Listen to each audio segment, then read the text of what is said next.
کہانی ہے ایک ایسی شخصیت کی جو بر صغیر کے علمی، ادبی اور فکری روحانی افق پر ستارے کی طرح چمکے، جن کی زندگی ایک پیغام ہے کہ غربت کبھی رکاوٹ نہیں بنتی اگر عزم اور علم کا دامن تھام لیا جائے۔ ہم بات کر رہے ہیں حضرت مولانا نور عالم خلیل امینی نور اللہ مرقدہ کی، ایسے ادیب جنہوں نے عربی زبان و ادب میں وہ مقام حاصل کیا جو بر صغیر کے بہت کم لوگوں کو ملا ہے، ایسے انسان جن کی اصول پسندی ان کی شخصیت کا طرۂ امتیاز تھی، ایسی شخصیت جن میں نظافت و لطافت کا حسین امتزاج تھا، ایسے مربی جن کے ہاتھوں ہزاروں افراد نے صرف علم نہیں زندگی گزارنے کا سلیقہ سیکھا ہے، اور سب سے بڑھ کر یہ ہے کہ وہ یتیمی، غریبی اور بیچارگی کے اندھیروں سے نکل کر علم و ادب کے چراغ روشن کرنے والے تھے۔ ایسے لوگ روز روز پیدا نہیں ہوتے ہیں، اور وہ یقیناً گریٹ پرسنالٹیز میں سے ایک تھے، جن پر نہ صرف وہ ادارے فخر کرتے ہیں جن سے وہ گزرے، بلکہ وہ خاندان فخر کرتا ہے جس میں وہ پیدا ہوئے،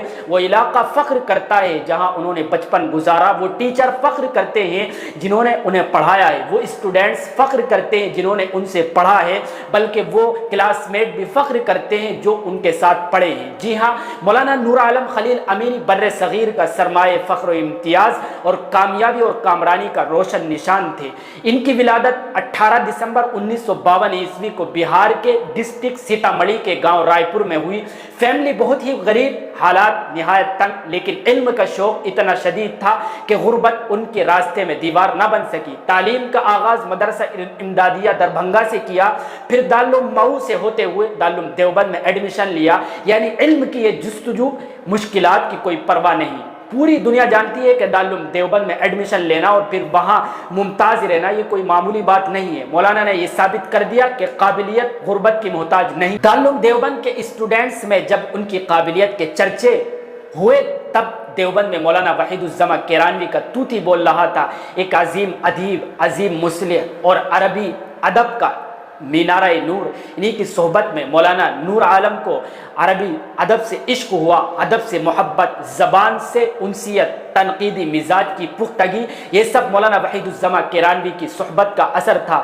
یہاں ایک خاص بات اور بھی ہے، اگرچہ مولانا علمی دنیا میں ممتاز ہو چکے تھے، مگر مزاج میں بے باکی اور تنقیدی نیچر ہونے کی وجہ سے کیمپس میں ایک نیا محاذ کھل گیا۔ یہ دور تھا حکیم الاسلام حضرت مولانا قاری محمد طیب صاحب کا، جب دارالعلوم دیوبند میں آئے دن ہنگامے اور اسٹرائکس ہوتے رہتے تھے۔ ایک ایسی ہی اسٹرائک میں مولانا امینی کو ماسٹر مائنڈ سمجھا گیا، حالانکہ حقیقت کچھ اور تھی۔ بس اتنا تھا کہ مولانا کو سسٹم سے چند امور پر اختلاف تھا، جیسے ہر زمانے میں کچھ ذہین لوگوں کو ہوتا ہے، لیکن انتظامیہ نے انہیں اس ہنگامے کا ماسٹر مائنڈ قرار دے کر دارالعلوم دیوبند سے نکال دیا۔ اب آپ ذرا تصور کریں کہ ایک ذہین، پرجوش اور ادب دوست طالب علم جو دیوبند جیسے ادارے سے نکال دیا گیا، لیکن یہاں بھی ان کے حوصلے نے ہار نہیں مانی۔ استادوں سے مشورہ کیا، فیصلہ کیا کہ تعلیم کمپلیٹ کی جائے، اور اس کے لیے رخ کیا دلی کے مشہور مدرسہ امینیہ کا، وہیں سے اپنی تعلیم کمپلیٹ۔ اور ہاں، یہی وجہ ہے کہ ان کے نام کے ساتھ امینی کا لاحقہ جڑا۔ ان کے ٹیچرز میں وہ عظیم شخصیات شامل تھی جنہوں علمی تاریخ کے مینارے کہا جا سکتا ہے، مولانا وحید الزماں کیرانوی، مولانا محمد میاں دیوبندی، علامہ محمد ابراہیم صاحب بلیاوی اور مولانا معراج الحق صاحب۔ اور یاد رکھیں کہ مولانا وحید الزماں کیرانوی کی شخصیت مولانا امینی کے لیے ریڑھ کی ہڈی کی جیسی تھی۔ عربی ادب سے عشق، مزاج کی باریک بینی، تنقیدی طبیعت، سب انہی کی صحبت کا فیض تھا۔ بلکہ ایک مقام پر تو مولانا امینی نے خود لکھا ہے کہ مولانا وحید الزماں کیرانوی نے مجھے یہ بھی سکھایا ہے کہ چائے کا کپ کم پانی میں کیسے دھونا ہے۔ ایسی تربیت، اتنی گہرائی آج کے دور میں شاید ہی آپ کو کہیں دیکھنے کو ملے۔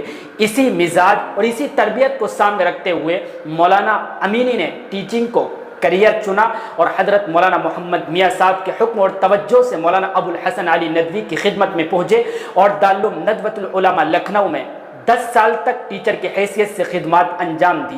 یہ 10 سال صرف ٹیچر کے ہی نہیں تھے، بلکہ علمی، فکری اور روحانی ترقی کے تھے۔ مولانا علی میاں اور دوسری شخصیت تھی جنہوں نے آپ کی زندگی پر بہت گہرا اثر ڈالا۔ پھر دارالعلوم دیوبند میں انہیں عربی زبان و ادب کے ٹیچر کے طور پر سلیکٹ کیا گیا، اور 40 سال تک آپ نے جہاں ہزاروں شاگردوں کی زندگی سنوار دی۔ ان کی مہارت کو دیکھتے ہوئے دارالعلوم دیوبند کے مشہور عربی میگزین الداعی کا ایڈیٹر ان کو بنا دیا گیا، اور اس میگزین میں جو سلسلہ سب سے زیادہ مقبول ہوا وہ تھا اشراقیہ۔ اشراقی کے مضامین نے مولانا امینی کو ایک صاحب اسلوب ادیب کی حیثیت دی ہے۔ یہ مضامین کئی جلدوں میں شائع بھی ہو چکے ہیں۔ انہوں نے عربی میں کئی کتابیں لکھی ہیں، جن میں مفتاح العربیہ کے 2 حصے، فلسطین فی انتظار صلاح الدین ایوبی، الصحابۃ و مکانتہم فی الاسلام، اور کیا اسلام پسپا ہو رہا ہے، اور درجنوں ایسے علمی شہپارے شامل ہیں جو بہت سے مدارس میں نصاب میں شامل کیے گئے ہیں۔ اردو میں بھی مولانا کا قلم رکا نہیں۔ ان کی سب سے پہلی اردو کتاب تھی وہ کوہکن کی بات، جو ان کے استاذ مولانا وحید الزماں کیرانوی کی بایوگرافی پر تھی۔ یہ کتاب اتنی خوبصورت انداز میں لکھی گئی کہ دارالعلوم دیوبند کے سابق پرنسپل حضرت مولانا مرغوب الرحمان صاحب بجنوری نے کہا تھا کہ دل چاہتا ہے کہ میں مر جاؤں اور مولانا امینی میری سوانح لکھے۔ کتاب اتنی مشہور ہوئی کہ ادبی حلقوں میں تہلکہ مچ گیا۔ اس کے بعد مولانا نے اردو میں بھی باقاعدہ لکھنا شروع کیا، ورنہ اصل زبان تو ان کی عربی ہی تھی۔ ان کے اردو مضامین کا مجموعہ پس مرگ زندہ اور آخری مجموعہ رفتگان نارفتہ کے نام سے شائع ہوا۔ یہ سب کچھ اس بات کی دلیل ہے کہ مولانا وحید الزماں کیرانوی نے جو شمع روشن کی تھی، مولانا امینی نے 40 سال تک اسے کبھی بجھنے نہ دیا، اور جاتے جاتے اسے اپنے شاگردوں کے حوالے کر کے اپنے رب کے حضور 2021 میں پہنچ گئے، اور آپ کی قبر پاس میں قبرستان دیوبند کے اندر موجود ہے۔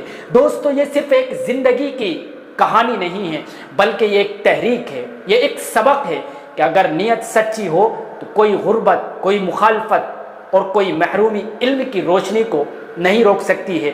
مولانا نور عالم خلیل امینی صرف ایک عالم ہی نہیں، ایک عہد کا نام تھے۔ اگر ہم واقعی علم و ادب کے وارث بننا چاہتے ہیں تو ہمیں ان جیسے افراد کی سوانح اور بایوگرافی صرف پڑھنی ہی نہیں، بلکہ اپنی زندگی میں اتارنے کی ضرورت ہے۔